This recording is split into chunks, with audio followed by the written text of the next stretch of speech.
मागच्या अनेक वर्षांपासून अहिल्यानगर मनमाड महामार्गाची मोठी दुरावस्था झाली आहे आणि त्यातच जिल्ह्यात झालेल्या पावसामुळे महामार्गावर मोठे खड्डे पडलेत। या महामार्गाचा वापर शिर्डी आणि शनी शिंगणापूरला येणारे लाखो भाविक करत असतात।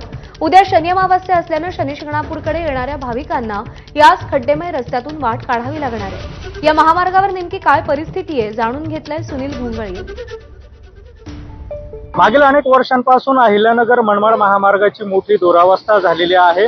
त्यातच जर आपण बघितलं तर 2 ते 3 दिवसांपूर्वी झालेल्या रिमझिम पावसामुळे या महामार्गावरती मोठ्या संख्येने खड्डे जे आहेत तर ते पडलेले आहेत। त्यामुळे वाहनधारकांना अशी कसरत करून या महामार्गावरून प्रवास करावा लागतो। यामध्ये वाहनांचं तर नुकसान होतंय, त्याचबरोबर नागरिकांना देखील मोठ्या समस्यांना सामोरं जे आहे तर ते जावं लागतंय। या रस्त्याच्या दुरुस्तीच्या मागणीसाठी मागील महिन्यामध्ये खासदार निलेश लंके यांनी उपोषण आंदोलन केलेलं होतं। त्यावेळी राष्ट्रीय महामार्ग प्राधिकरणाच्या अधिकाऱ्यांनी त्यांना लेखी आश्वासन दिलं आणि त्यानंतर त्यांनी आपलं उपोषण मागे घेतलेलं होतं। मात्र या रस्त्याची निविदा होऊन देखील काम जे आहे तर ते सुरू झालेलं नाही। त्यामुळे पावसाळ्यामध्ये या रस्त्याची मोठी दुरावस्था झालेली आहे। नागरिकांमध्ये मोठा संताप जो आहे तर तो पाहायला मिळतो। एकूणच या रस्त्याचं काम कधी पूर्ण होणार हे पाहणं महत्त्वाचं ठरणार आहे।